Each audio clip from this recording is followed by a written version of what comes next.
who have lived here for tens of thousands of years and know best how to protect our environment. And we're celebrating this introduction of the Green New Deal 5 years ago, and we're committing ourselves to work even harder for the next 5 years so that we double the progress which we have made, and we are absolutely committed to accomplishing that goal. We have tremendous leaders in the House and Senate who are going to be speaking here today, as well as all of the national organizations who have put all of their efforts behind the Green New Deal for these past 5 years. So it was in February of 2019 that Congresswoman Ocasio-Cortez and I gathered here with our partners and said that Washington had to be braver and bigger and act more boldly than it had ever done before to fight the climate crisis. We needed a Green New Deal, a 10-year mobilization for jobs and justice and climate. And so we built it in Los Angeles, in Boston, in Cambridge, in New York City, in Europe. Green New Deals were introduced. We introduced the Green New Deal for public housing, the Green New Deal for public schools, the Green New Deal for health, the Green New Deal for cities.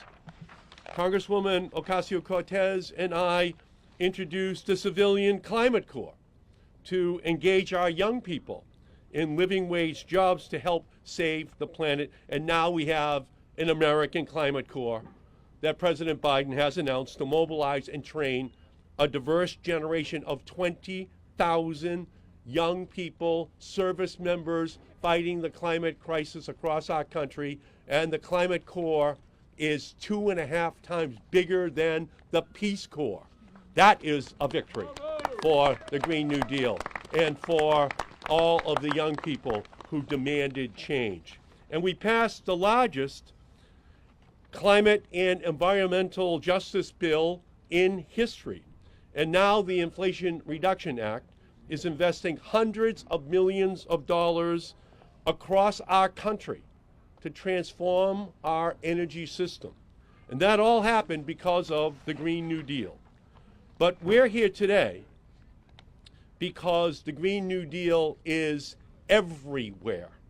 This fight for a livable future was fought for and by all of us, all workers, all ages, all communities, especially black, brown, indigenous communities that are most at risk from the climate, the health, the economic, and racial injustice crises which we face. We needed solidarity, not solitary action.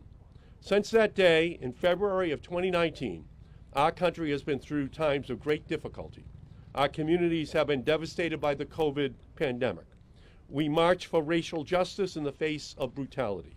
Workers around the country saw CEOs' salaries grow while their jobs got cut.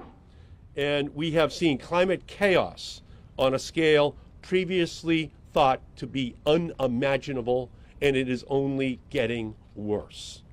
But we refuse to crumble in the face of these crises. We have seen communities around the country build Green New Deal projects with funding from the American Rescue Plan Act, from the Infrastructure Investment and Jobs Act, everything from fare free transit programs in Boston to clean, affordable housing in Seattle. And in the past 5 years, we quadrupled how much affordable, clean solar power gets added to the grid every single year. We are seeing a Green New Deal world that can be better for all of us when Washington is willing to be bigger and bolder and braver than it has ever been before. And in the next 5 years, we have to take even more ambitious steps forward towards rebuilding our public services, towards supporting union clean economy workers, towards phasing out fossil fuels, towards holding big oil, big gas accountable for what they have done. But if the past 5 years have taught us anything, it is that we will do it. we will win, and we will do it together. And that is the only way that we will win. So that is what we're celebrating today, the progress that we've made, but also the commitment that we're making to an even better future as we fight together to secure that future. So let me turn now and recognize my great partner for the past 5 years, Congresswoman Alexandria Ocasio-Cortez. Thank you so much.